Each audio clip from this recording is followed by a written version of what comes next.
like to talk about potential, and I don't quite know what to say.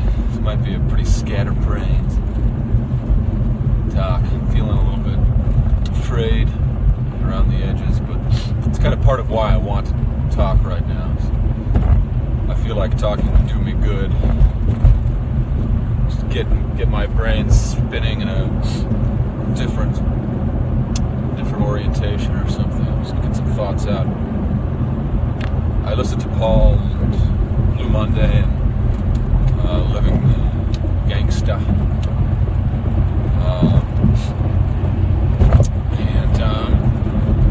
It's all very good. Good. It's all good. I don't know. I might have something to say in relation to all of it right now, but there's sort of an inkling of a thought in my mind that I kind of wanted to get out before it evaporated. And it's rather, banal notion of human potential. And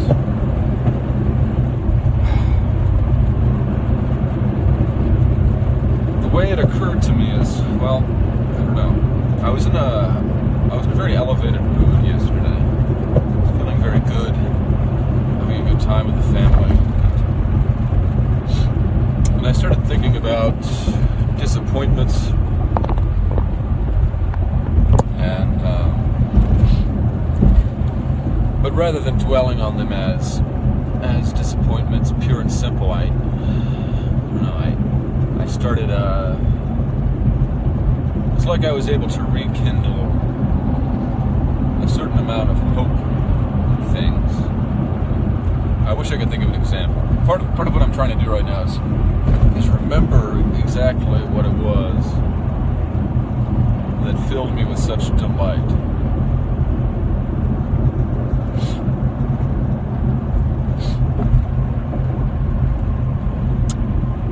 Just try to think of an example. So, for instance, I guess the notion that I would have been a therapist, say, is I went from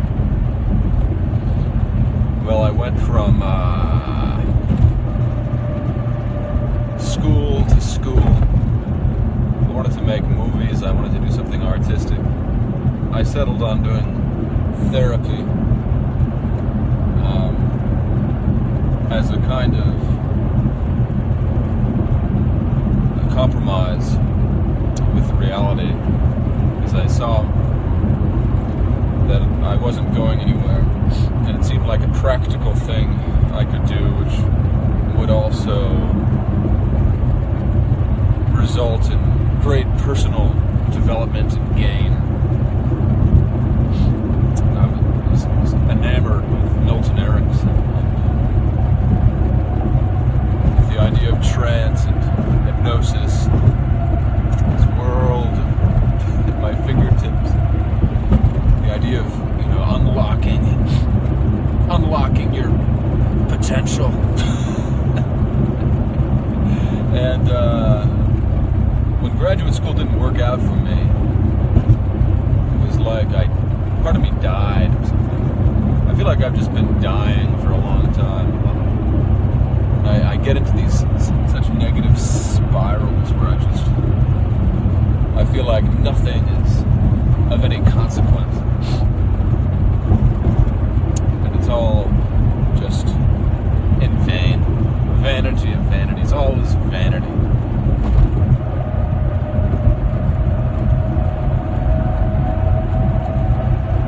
So Paul was talking about how the rightly ordered, maximally optimized masculine model is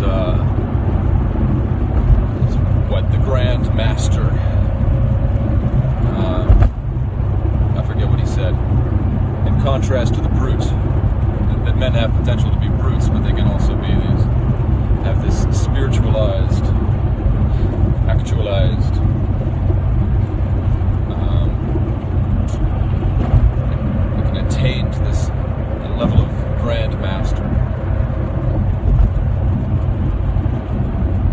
that's something to shoot for. Blue Monday as well was talking about the need to actually do something. I don't know how involved in any kind of action I really want to become. It seems like a distraction a lot of the time. I don't know. Maybe that's a received opinion. Maybe I'm just echoing the words of my priest, who, being a kind of wannabe hermit, has a love of solitude and has a strong suspicion. This priest of mine describes the strong suspicion he has of activity, of becoming hyperactive, because he sees it happen in the church. He's seen it happen over the years, that people become active in trying to do things, to organize various meetings, events, thises and that's. But how that is sort of counter to the Christian life in a certain way. To be focused overmuch on appearances, outward show of the thing. The object, the pearl of great price, is to live well. Is to live well. How do you live well? A lot of it has to do with being in a certain stance toward the world, and the kind of energy that gives you when you have that. It's like a warrior or a ballerina or something. You get that freaking stance down. You can face things. You can stare into the tornado. Get it. Something. It's hard to pin down exactly what it is, because it's always moving. It's not a static thing. It's, I don't know. I feel a little tense.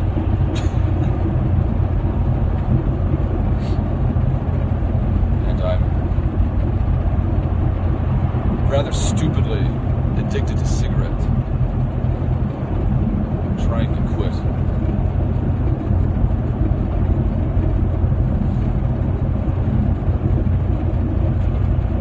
Maybe then I think maybe I shouldn't quit.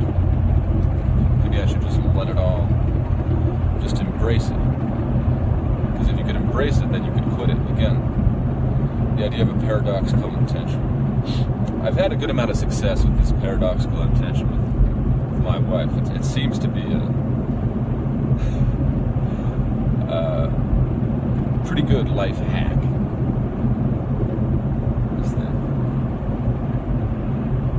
I'm wondering if there are other facets, other cybernetical types of imaginings I could do. So as a side note, I'm happy that Paul gave the explanation he did in his latest video about ancient wisdom. And men and women. He thinks I'm a little too enamored with Emmanuel Todd, which I might be.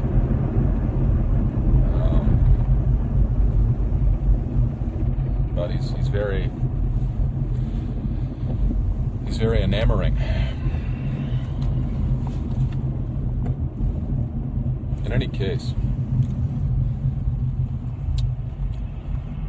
at some level, the whole question of stance, my personal experience, boils down to a question of energy. Not in any kind of woo-woo type of way, but just like physical energy. The kind of, like, do you have enough buzzing bee energy to get up out of your seat, pick up that piece of trash over there, get back in your seat, get up, fix a picture on the wall, sit back down again? How many iterations of the kind of minutia of life can you easily perform until you start to become fatigued? When and how does fatigue set in? It's sort of a way of framing this question.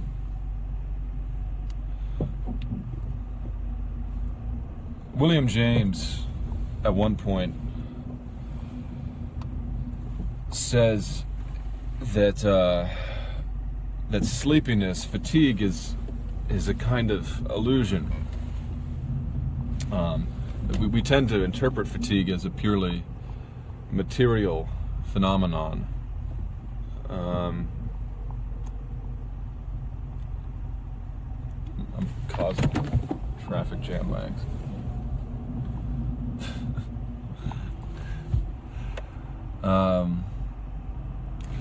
For instance, that sometimes we become tired of something, and we say it's because our bodies are fatigued, we didn't get enough sleep. But you take an example of a gambler, someone who is in the grips of a thrilling poker game, something. They can stay up all night, and even though physiologically they're sleep deprived, they feel no sense of fatigue. And so, although it's true that we have bodies that we need to sleep, a lot of times we feel much more tired than there's any real physical reason for us to feel so. I mean, it's more that we feel beaten down by the circumstances of our life. We grow depressed with our situation. A certain feeling of hopelessness sets in and weighs us down and makes action appear futile. So we don't act. And inaction breeds inaction. It was Samuel Beckett who said something like, "You are thinking you are resting, but better to act later, and soon find you cannot do anything at all." Or Annie Dillard, I've really been riffing on this idea from Annie Dillard that whenever you have an impulse to save something for later, that's the signal to spend it now. If you save it, you'll open up your safe later and find only ashes. It's imperative that things happen in the present. There's no need to save and collect things for later. Later things will fill up for later, like well water. That's what she said. I think that's really true. I'm kind of trying to put that into practice by making these videos. Rather than think I'm going to somehow systematize this for later, put it in little Lego blocks over in the corner that I'll then piece together into some kind of perfect object. That's a mistake. I mean, Jordan Peterson says basically the same thing in one of his talks, that you really only learn how to do something by doing it. So it's imperative that you just begin. You find yourself in the process of doing. And I don't know, it's funny to be in touch with other fathers over the YouTube, to sort of get a read on how other parents are doing. Because children are very fatiguing. Say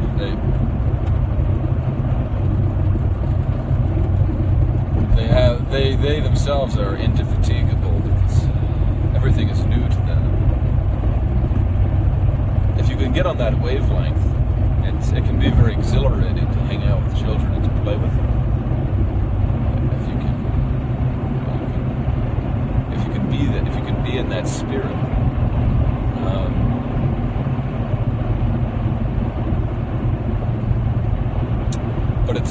it's like either I'm totally in that, or like I find it totally fatiguing and burdensome. It feels impossible to find a middle ground sometimes. Like either you're in it, you're playing with them, like you're sort of getting in touch with your inner child, you're doing it yourself, and you're running and you're hopping, and, your body is moving around in all these different pretzel shapes. You're making all these silly noises, barnyard noises, singing songs, crouching and jumping. Either you're totally in it like that, or like you get exhausted and you want to stand back from it, hold it at arm's length. You're just kind of doing damage control. You're just trying to get the kids to be over there and do their thing. Like you're just kind of biding your time. You're checking your watch, counting the minutes until bedtime. And you can break out the whiskey and the cigarettes, the YouTube.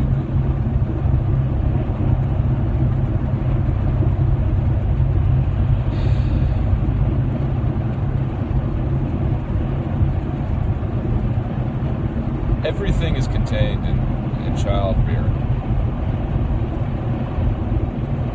You see the whole of life in a certain way. Dealing with toddlers. It's like they're like you, only without all the masks.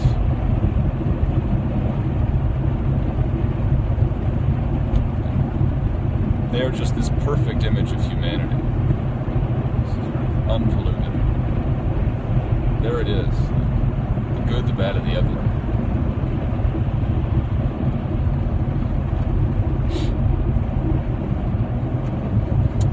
But is it inevitable that there will be strain? I mean, there's going to be suffering. There's got to be suffering in one form or another, but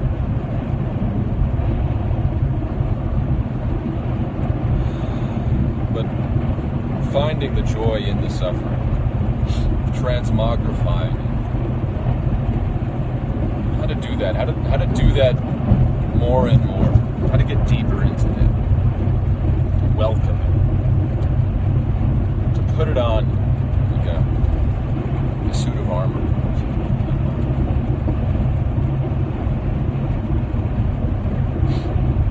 How do you do that?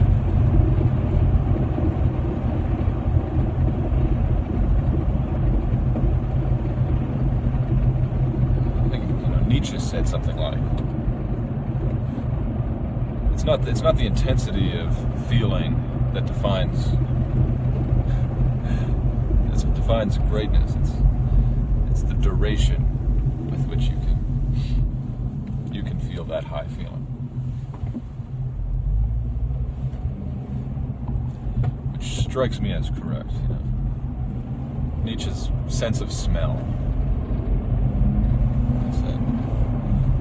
was what differentiated him from others. He had this sense of smell.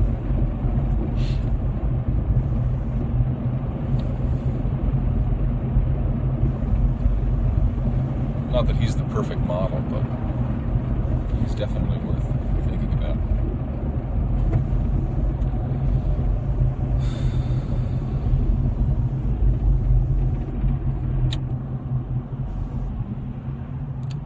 I was watching a video with Richard Bandler, who is one of the founders of neurolinguistic programming.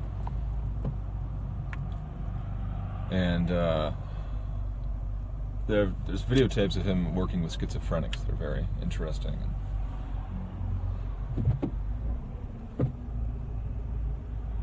He seems like a very vindictive person. And not so nice.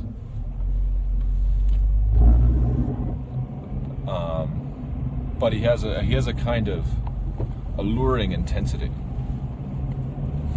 A certain way, kind of disguised as an angel of light, maybe, I don't know. I don't quite know what to think of, what blanket terms to apply. But he comes across as like a bit of a dork in a certain way. But he has an undeniable facility with communication, and he's found a certain undeniable niche.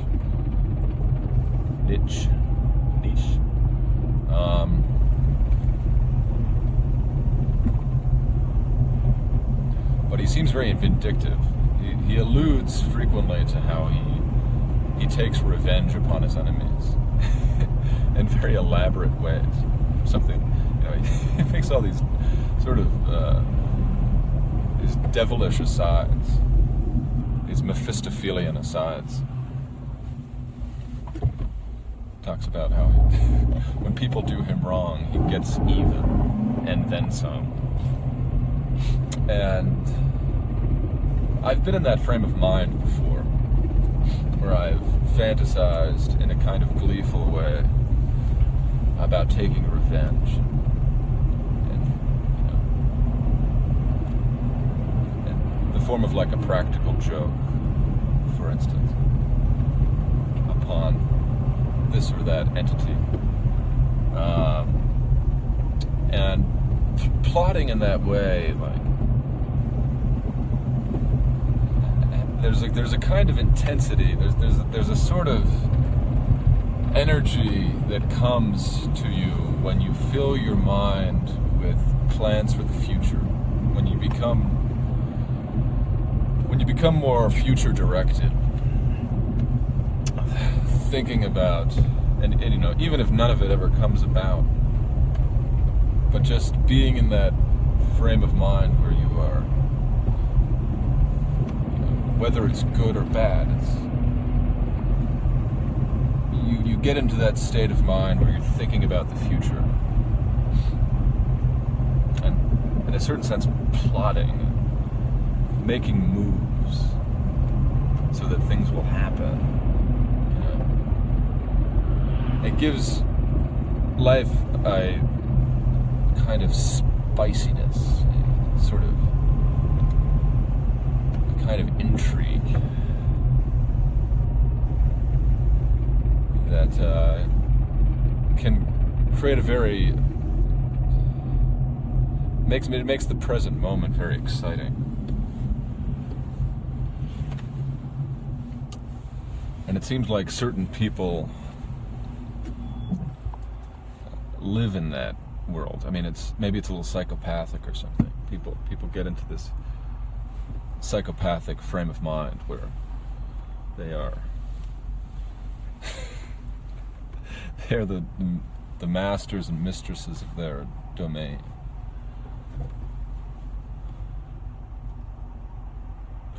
And it's grandiose, perhaps.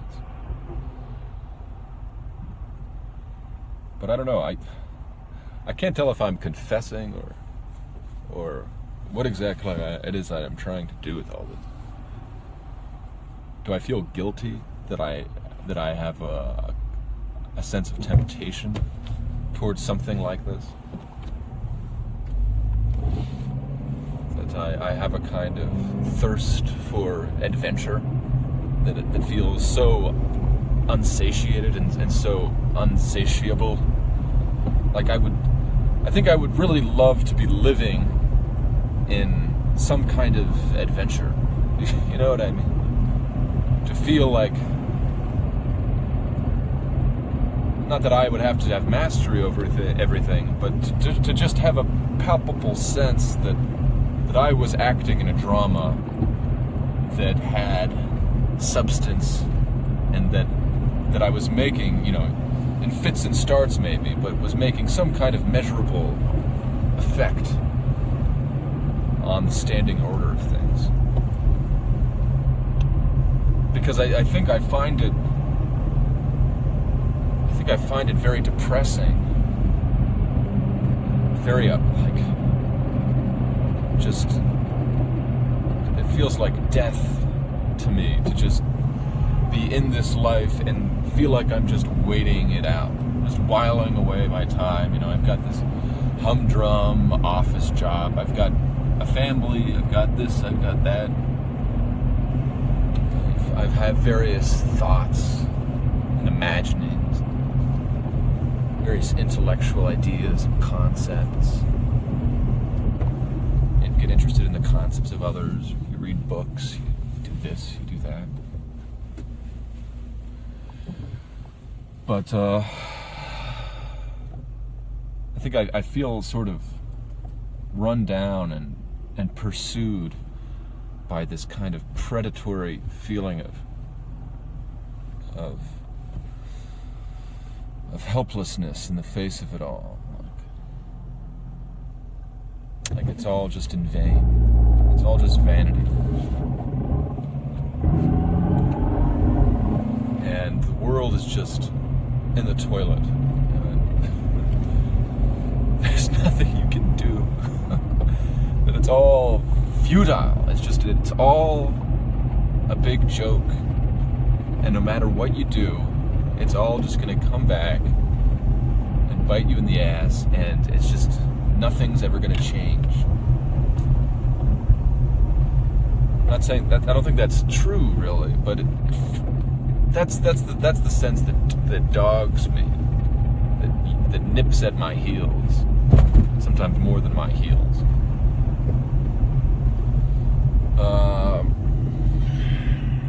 Sort of crawls up the back of my throat.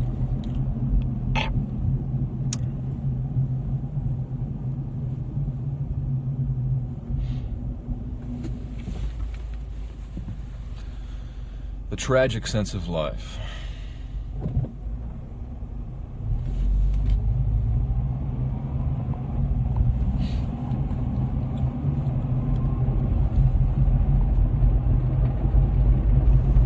And maybe it is tragic, but Jesus being crucified in a certain way was tragic, but in a certain way, in a more important way, it was not tragic because he resurrects at the end of it, and I tend toward thinking about Christ's frame of mind, how he was doing that. How he was living out those final days is everything was highly intentional. And so even though Christ was going to be crucified, it's not like he was just sitting back passively. Like he was praying in the Garden of Gethsemane. He was sort of organizing things. He was calling together the disciples at the Last Supper. He may have even sort of had this gambit thing going on with Barabbas, thinking in the back of his mind like there's an escape hatch if the Father changes his mind at the last second, like not my will but yours be done. If this cup can be taken away from me, nevertheless not as I will it but as you will it. Like even though he was in sync with the plan for his own crucifixion, it was like he was still moving in a very active way, in a very deliberate way. He was taking part in this adventure in this way that I want to take part in.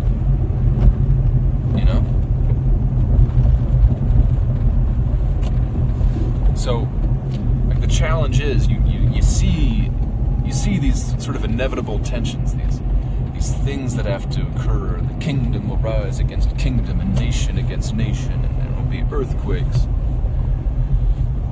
Wuhan viruses. And this and that, but nevertheless, like in spite of it all, can you hold yourself? Can you face it?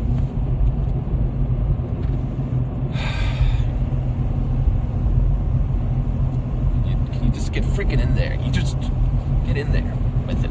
Just rattle it around a little bit in your mouth, just tear into it. Get a piece of it.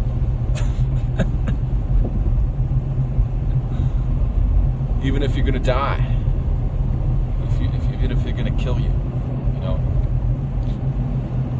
Could you live in such a way that you would be martyred, you know? Can you speak truth? Can you speak enough truth that they'd want to kill you? You know, I think that's what I would like to be able to do. Like, I would like to be, and it seems like that's possible still in the world. It seems like if you pursue the truth deeply enough, and you really, really get into it, like, you can still be a martyr today. You know, like, that hasn't passed. You can still do that. You can still become that. You can still become the saint, right? I mean, and you must be able to be. There's got to be a way.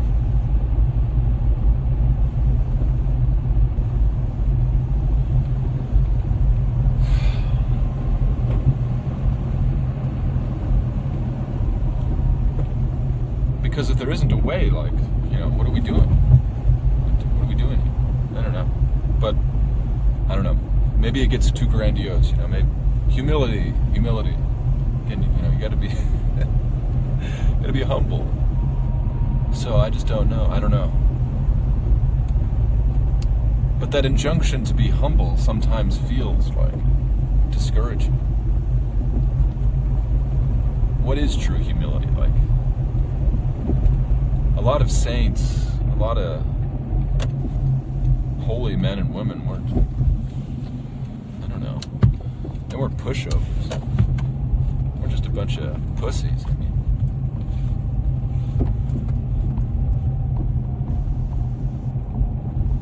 I don't know.